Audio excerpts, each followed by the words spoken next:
ಬೆಂಡೆಕಾಯಿ ಎಂದರೆ ಕೆಲವರು ದೂರ ಓಡುತ್ತಾರೆ. ಅದಕ್ಕೆ ಕಾರಣ ಅದರಲ್ಲಿರುವ ಲೋಳೆ. ಹುರಿದು ತಿನ್ನುವಾಗ ಕೂಡ ಇದಕ್ಕೆ ಹೆಚ್ಚು ಗ್ಯಾಸ್ ಬೇಕೆಂದು ಕೆಲವರು ಲೆಕ್ಕ ಹಾಕ್ತಾರೆ. ಆದರೆ ಈ ಜಿಪ್ಪುನತನವನ್ನ ಸ್ವಲ್ಪ ಪಕ್ಕಕ್ಕಿಟ್ಟರೆ ನೀವು ದೀರ್ಘಕಾಲದಿಂದ ದಿನನಿತ್ಯ ಬಳಲುತ್ತಿರುವ ಸಕ್ಕರೆ ಕಾಯಿಲೆ ಕ್ರಮೇಣವಾಗಿ ನಿಯಂತ್ರಣಕ್ಕೆ ಬರುತ್ತದೆ ಎನ್ನುತ್ತಾರೆ ತಜ್ಞರು. ಹೌದು, ಇದು ನಿಜ. ಬೆಂಡೆಕಾಯಿಯಲ್ಲಿ ಮಿತಿಮೀರಿ ಹೆಚ್ಚಾದ ರಕ್ತದಲ್ಲಿನ ಸಕ್ಕರೆ ಪ್ರಮಾಣವನ್ನ ನಿಯಂತ್ರಣ ಮಾಡುವ ಗುಣವಿದೆ. ಪ್ರಮುಖವಾಗಿ ಇದು ದೇಹದ ಮೆಟಬಾಲಿಕ್ ಅಸ್ವಸ್ಥತೆಯನ್ನ ದೂರ ಮಾಡುವುದರ ಜೊತೆಗೆ ಆಹಾರ ಪದ್ಧತಿಯಲ್ಲಿ ಕೂಡ ಸಮತೋಲನವನ್ನ ತಂದುಕೊಡುತ್ತದೆ. ಹಾಗಾದ್ರೆ ನೆನೆಸಿಟ್ಟ ಬೆಂಡೆಕಾಯಿ ನೀರು ಕುಡಿಯೋದ್ರಿಂದ ನಾವು ಯಾವ ರೀತಿಯಾಗಿ ಶುಗರ್ನ ಕಂಟ್ರೋಲ್ಗೆ ತಂದುಕೊಳ್ಳಬಹುದು ಎಂಬುದನ್ನ ಇವತ್ತಿನ ವಿಡಿಯೋ ಮುಖಾಂತರ ತಿಳಿದುಕೊಳ್ಳೋಣ. ಅದಕ್ಕಿಂತ ಮುಂಚೆ ನೀವಿನ್ನು ನನ್ನ ಚಾನಲ್ಗೆ ಸಬ್ಸ್ಕ್ರೈಬ್ ಆಗಿಲ್ಲ ಅಂದ್ರೆ ಪ್ಲೀಸ್ ಸಬ್ಸ್ಕ್ರೈಬ್ ಮಾಡ್ಕೊಳ್ಳಿ. ಹಾಗೆ ಪಕ್ಕದಲ್ಲೇ ಇರುವಂತಹ ಬೆಲ್ ಐಕಾನ್ ಕ್ಲಿಕ್ ಮಾಡಿ. ನಾವು ಸೇವನೆ ಮಾಡುವ ಬಹುತೇಕ ಆಹಾರ ಪದಾರ್ಥಗಳು ಅಥವಾ ಹಣ್ಣು ತರಕಾರಿಗಳು ನಮಗೆ ಗೊತ್ತಿಲ್ಲದ ಹಾಗೆ ನಮ್ಮ ಆರೋಗ್ಯಕ್ಕೆ ಸಹಾಯ ಮಾಡುತ್ತವೆ. ಆದ್ರೆ ನಾವು ಅವುಗಳನ್ನ ಬಿಟ್ಟು ಅನಾರೋಗ್ಯಕರ ಆಹಾರಗಳ ಕಡೆಗೆ ಮುಖ ಮಾಡುತ್ತೇವೆ. ಇದರ ಕಾರಣದಿಂದ ಮತ್ತಷ್ಟು ಆರೋಗ್ಯ ಸಮಸ್ಯೆಗಳಿಗೆ ನಾವೇ ಕಾರಣವಾಗುತ್ತೇವೆ. ಇದರ ಜೊತೆಗೆ ನಮ್ಮ ಕೆಟ್ಟ ಜೀವನ ಶೈಲಿ ಬೇರೆ. ಹೀಗಾಗಿ ಸಕ್ಕರೆ ಕಾಯಿಲೆ, ರಕ್ತದ ಒತ್ತಡ ಎಲ್ಲವೂ ಕೂಡ ಕಾಣಿಸಲು ಪ್ರಾರಂಭವಾಗುತ್ತದೆ. ಆದರೆ ಬೆಂಡೆಕಾಯಿಯನ್ನ ನೀವು ನಿಮ್ಮ ಆಹಾರ ಪದ್ಧತಿಯಲ್ಲಿ ಸೇರಿಸಿಕೊಳ್ಳುವುದರಿಂದ ಯಾವುದಾದ್ರೊಂದು ರೂಪದಲ್ಲಿ ಇದನ್ನ ಪಲ್ಯ, ಸಾಂಬಾರ್, ಸಾಗು ಇತ್ಯಾದಿಗಳನ್ನ ಮಾಡಿ ಅದಕ್ಕೆ ಸ್ವಲ್ಪ ಮಸಾಲೆ ಪದಾರ್ಥಗಳನ್ನ ಸೇರಿಸಿ ಚಪಾತಿ, ದೋಸೆ ಇತ್ಯಾದಿಗಳನ್ನ ಮಾಡಿ ಆಗಾಗ ತಿನ್ನುವ ಅಭ್ಯಾಸ ಮಾಡಿಕೊಂಡರೆ ನಿಮ್ಮ ಸಕ್ಕರೆ ಕಾಯಿಲೆ ನಿಯಂತ್ರಣದಲ್ಲಿ ಉಳಿಯುತ್ತದೆ. ಇನ್ನು ಬೆಂಡೆಕಾಯಿ ಕಡಿಮೆ ಗ್ಲೈಸೆಮಿಕ್ ಸೂಚ್ಯಂಕ ಹೊಂದಿದ ತರಕಾರಿಯಾಗಿದೆ. ಕಾರ್ಬೋಹೈಡ್ರೇಟ್ ಅಂಶಗಳನ್ನು ಇದರಲ್ಲಿ ನೀವು ಕಾಣಬಹುದು. ಆದರೂ ಕೂಡ ಇದು ನಿಮ್ಮ ಆಹಾರದಲ್ಲಿ ಸಿಗುವ ಸಕ್ಕರೆ ಪ್ರಮಾಣವನ್ನ ರಕ್ತದಲ್ಲಿ ಬೆರೆತು ಹೆಚ್ಚಾಗದಂತೆ ನೋಡಿಕೊಳ್ಳುತ್ತದೆ. ಅಂದ್ರೆ ನಿಧಾನವಾದ ಮೆಟಬಾಲಿಸಂ ಪ್ರಕ್ರಿಯೆ ನಿಮ್ಮದಾಗುವ ಹಾಗೆ ಮಾಡುತ್ತದೆ. ಆರೋಗ್ಯ ತಜ್ಞರು ಹೇಳುವ ಹಾಗೆ 100 ಗ್ರಾಂ ಬೆಂಡೆಕಾಯಿ ತೆಗೆದುಕೊಂಡರೆ ಅದರಲ್ಲಿ ನಮಗೆ ಕೇವಲ 7 ಗ್ರಾಂನಷ್ಟು ಕಾರ್ಬೋಹೈಡ್ರೇಟ್ ಮಾತ್ರ ಸಿಗಲಿದೆ. ಇದರ ಕಾರಣದಿಂದ ಮಧುಮೇಹ ನಿಯಂತ್ರಣಕ್ಕೆ ಬರಲಿದೆ ಎಂದು ಹೇಳಬಹುದು. ಬೆಂಡೆಕಾಯಿ ತನ್ನಲ್ಲಿ ಅಪ್ರತಿಮವಾಗಿ ಕರಗುವ ಮತ್ತು ಕರಗದಿರುವ ನಾರಿನ ಅಂಶವನ್ನು ಒಳಗೊಂಡಿದೆ. ನಾರಿನ ಅಂಶ ನಿಮಗೆಲ್ಲ ಗೊತ್ತಿರುವ ಹಾಗೆ ನಮ್ಮ ದೇಹದಲ್ಲಿ ಜೀರ್ಣವಾಗಲು ತನ್ನದೇ ಆದ ಸಮಯವನ್ನು ತೆಗೆದುಕೊಳ್ಳುತ್ತದೆ. ಈ ಕಾರಣದಿಂದ ನಾವು ಸೇವನೆ ಮಾಡಿದ ಆಹಾರದಲ್ಲಿ ಸಿಗುವಂತಹ ಸಕ್ಕರೆ ಅಂಶ ರಕ್ತದ ಹರಿವಿಗೆ ತುಂಬಾ ನಿಧಾನವಾಗಿ ಬಿಡುಗಡೆಯಾಗುತ್ತದೆ. ಇದರಿಂದ ಆಹಾರ ಸೇವನೆ ಮಾಡಿದ ನಂತರ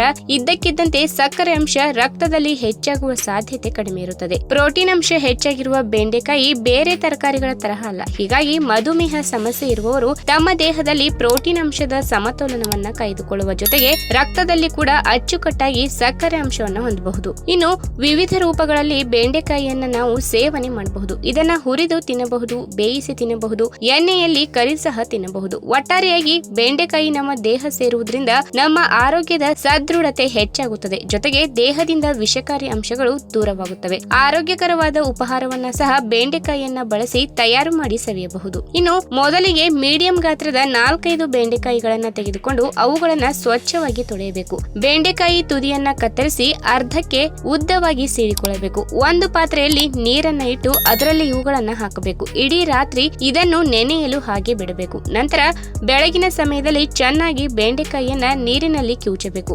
ಬೆಂಡೆಕಾಯಿಯನ್ನ ಹೊರತುಪಡಿಸಿ ನೀರನ್ನ ಖಾಲಿ ಹೊಟ್ಟೆಯಲ್ಲಿ ಕುಡಿಯಬೇಕು. ಈ ಒಂದು ಪ್ರಕ್ರಿಯೆಯನ್ನ ನೀವು ಅನುಸರಿಸುವ ಮೊದಲು ನಿಮ್ಮ ಆಹಾರ ಪದ್ಧತಿ ಹೇಗಿರಬೇಕು ಎಂಬುದನ್ನ ನಿಮ್ಮ ಆಹಾರ ತಜ್ಞರಿಂದ ಕೇಳಿ ತಿಳಿದುಕೊಳ್ಳಿ. ಇನ್ನು ನೀವು ಮಧುಮೇಹವನ್ನ ನಿಯಂತ್ರಣ ಮಾಡಲು ಔಷಧಿಗಳನ್ನ ತೆಗೆದುಕೊಳ್ಳುತ್ತಿದ್ದರೆ ಯಾವ ಪ್ರಮಾಣದಲ್ಲಿ ಬೆಂಡೆಕಾಯಿ ಸೇವನೆ ಮಾಡಬೇಕು ಎಂಬುದನ್ನ ಸಹ ನಿಮ್ಮ ಆರೋಗ್ಯ ತಜ್ಞರಿಂದ ತಿಳಿದುಕೊಳ್ಳಿ.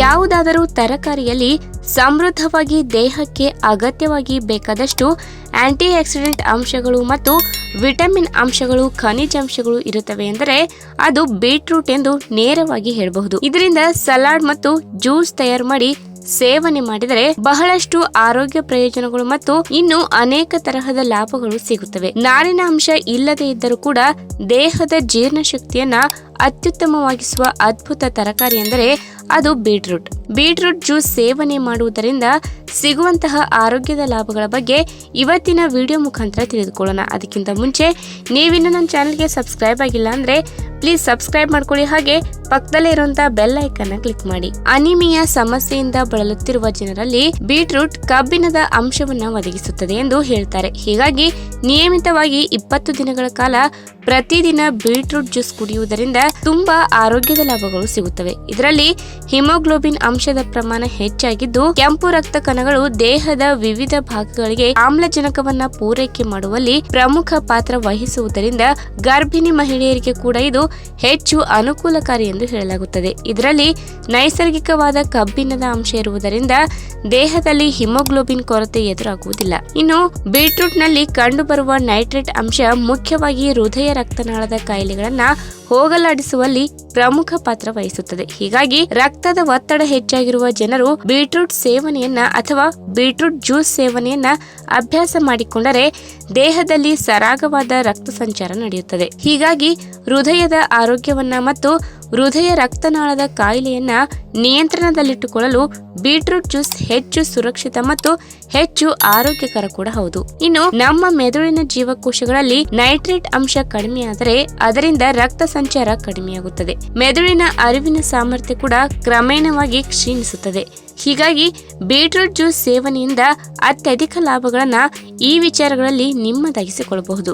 ಇನ್ನು ಇತ್ತೀಚಿನ ದಿನಗಳಲ್ಲಿ ನಮ್ಮ ಮಧ್ಯೆ ಸಕ್ಕರೆ ಕಾಯಿಲೆ ಹೊಂದಿದ ರೋಗಿಗಳು ಸಾಕಷ್ಟು ಮಂದಿ ಇದ್ದಾರೆ. ಆದರೆ ದೇಹದಲ್ಲಿ ಇನ್ಸುಲಿನ್ ಕಾರ್ಯಚಟುವಟಿಕೆಯನ್ನ ಉತ್ತಮಪಡಿಸಿ ರಕ್ತದಲ್ಲಿನ ಸಕ್ಕರೆ ಪ್ರಮಾಣವನ್ನ ನಿಯಂತ್ರಣಕ್ಕೆ ತರುವಲ್ಲಿ ಬೀಟ್ರೂಟ್ ಪ್ರಮುಖ ಪಾತ್ರ ವಹಿಸುತ್ತದೆ. ಇದಕ್ಕೆ ಕಾರಣ ಬೀಟ್ರೂಟ್ ನಲ್ಲಿ ಕಂಡುಬರುವ ಸಕ್ಕರೆ ಅಂಶವನ್ನ ನಿಯಂತ್ರಣ ಮಾಡುವ ಗುಣಲಕ್ಷಣಗಳು. ಇದು ದೇಹದಲ್ಲಿ ಇನ್ಸುಲಿನ್ ಸೂಕ್ಷ್ಮತೆಯನ್ನ ಹೆಚ್ಚಿಸಿ ಆಕ್ಸಿಡೇಟಿವ್ ಒತ್ತಡವನ್ನ ತಡೆಯುತ್ತದೆ. ಮಧುಮೇಹ ಇರುವಂತಹ ರೋಗಿಗಳಿಗೆ ಬೀಟ್ರೂಟ್ ಒಂದು ವರದಾನ ಎಂದು ಹೇಳಬಹುದು. ಇನ್ನು ಬೀಟ್ರೂಟ್ ನಲ್ಲಿ ವಿಷಕಾರಿ ಅಂಶಗಳನ್ನ ನಿಯಂತ್ರಣ ಮಾಡುವ ಗುಣಗಳ ಪ್ರಮಾಣ ಹೆಚ್ಚಾಗಿದೆ. ಹೀಗಾಗಿ ದೇಹದ ವಿವಿಧ ಭಾಗಗಳಲ್ಲಿ ಹಾಗೂ ಅಂಗಾಂಶಗಳಲ್ಲಿ ಸೇರಿಕೊಂಡಿರುವ ವಿಷಕಾರಿ ಅಂಶಗಳನ್ನ ಇದು ದೂರ ಮಾಡುತ್ತದೆ ಮತ್ತು ದೇಹದ ಯಾವುದೇ ಭಾಗದಲ್ಲಿ ಕಂಡುಬರುವ ಗಂಟುಗಳನ್ನ ನಿಯಂತ್ರಣ ಮಾಡುತ್ತದೆ. ಹೀಗಾಗಿ ಕ್ಯಾನ್ಸರ್ ನಿವಾರಕ ಎಂಬ ಹೆಸರು ಕೂಡ ಬೀಟ್ರೂಟ್ಗೆ ಇದೆ. ಈ ವಿಡಿಯೋ ನಿಮಗೆ ಇಷ್ಟವಾದಲ್ಲಿ ತಪ್ಪದೇ ಲೈಕ್ ಮಾಡಿ, ಶೇರ್ ಮಾಡಿ, ಹಾಗೆ ನಿಮ್ಮ ಅನಿಸಿಕೆನ ಕಮೆಂಟ್ ಮೂಲಕ ತಿಳಿಸಿ.